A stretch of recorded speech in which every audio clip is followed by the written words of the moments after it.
viewers to the 18th episode of the series Indian Press Law. And you're watching at Ease No Media, where we discuss media related topics at ease.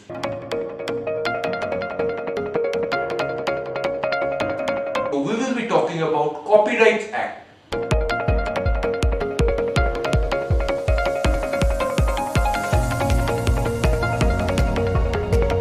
So let's start.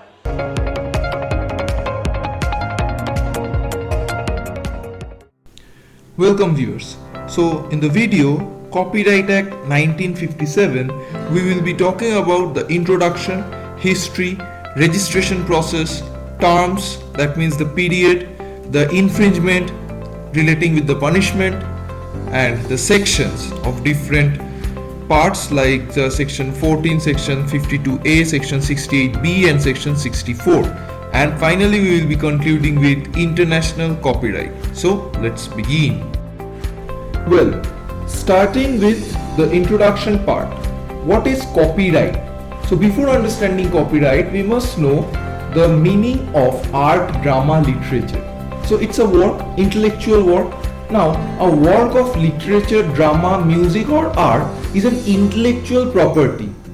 So it must be protected from legal copying or reproducing it, right? So copyright in simple non-legal words by definition can be said exclusive right given by law for certain terms of years to an author, compositor, etc. to print, publish and sell copies of his original work. That means I am creating some original work, so I am securing the copyright of that particular work for a certain time period. So this copyright work, not only from exam perspective, it's very important because in today's world, in today's new media, this Copyright Act is a much appreciated act. Now, this law is based on two competing considerations. The creator's property, original works needs to be protected. First thing, original work needs to be protected. And the second part is that for advancement of knowledge in the interest of society. Alright, so copyright is not concerned with the reproduction of ideas. Copyright is not concerned of the reproduction of ideas but with the reproduction of the form in which the ideas is expressed. That means idea cannot be stolen, but the form through which the idea has been taken, it can be stolen. So it is here mentioned that copyright is not concerned with the reproduction of ideas, not concerned with the reproduction of ideas, but with the reproduction of the form in which the idea is expressed. So moving on to the next part. Now considering the history of Copyright Act, it comes the amendments. Although its root goes back to the former Indian Copyright Act of 1847, 100 years before independence. It was forced up to 1911.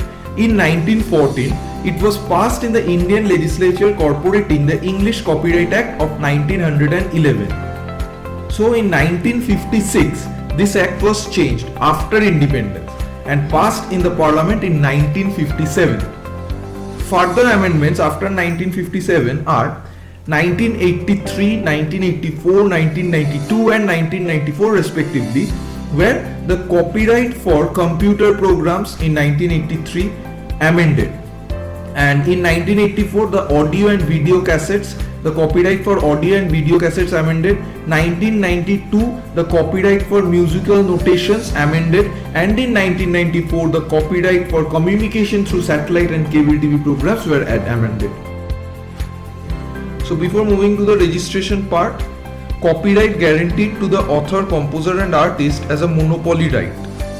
So this is optional, not compulsory. Registration is not a condition for acquiring copyright. That means the author must not register to acquire the Copyright Act. Once it is produced by once it is created by the author, by the owner, then that sole right, monopoly right holds in the hand of that particular owner. There is a provision to receive a statutory protection through using the symbol C. So when the copyright is not registered, its right remains with the owner by the provision of the statutory symbol C. So to wrap this registration part, viewers, this is not a compulsory part, it's a optional. So when it is not registered, still the right remains with the owner. Now moving on with the next part.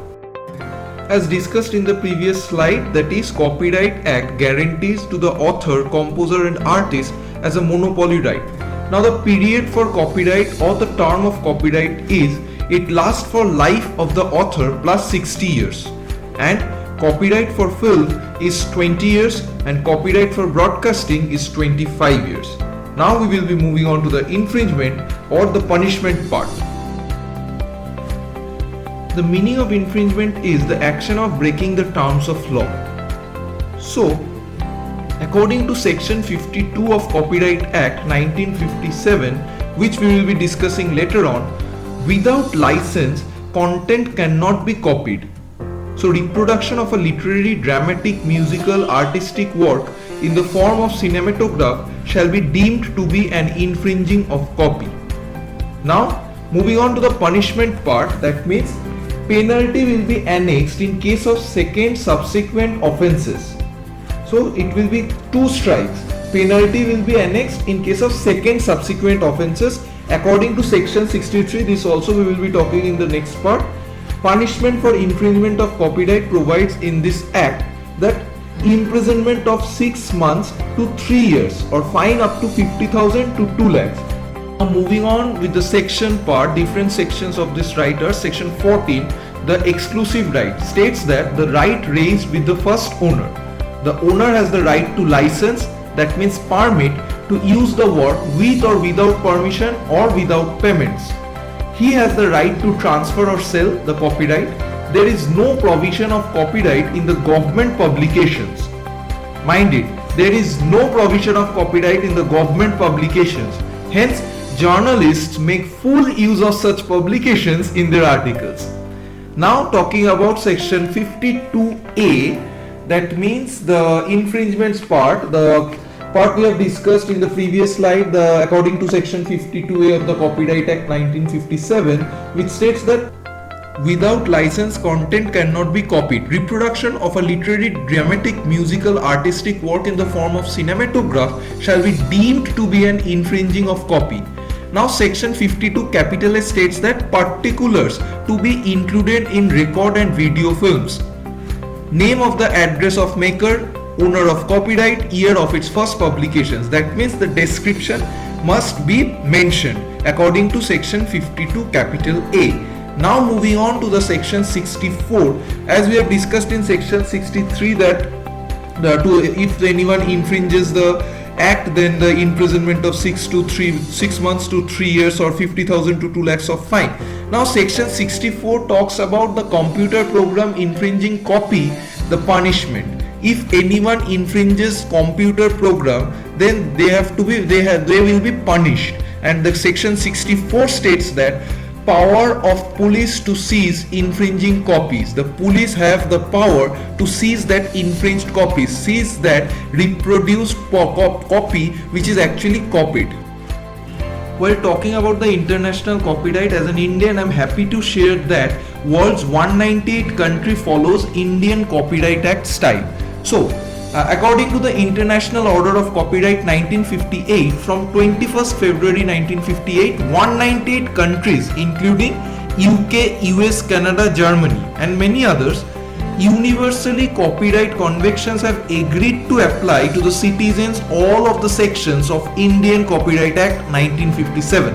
Hence, as an Indian, it's a proud feeling that we Indian are artistic and everywhere in the world they are following the copyright system of India. Now thank you guys, this was with the video Indian Copyright Act. If you like it, please do subscribe and share this video. Keep watching at Ease No Media, where we discuss media related topics at ease. See you in the next video. Till then, take care. Bye. Thank you guys for watching this video. Keep supporting at Ease No Media.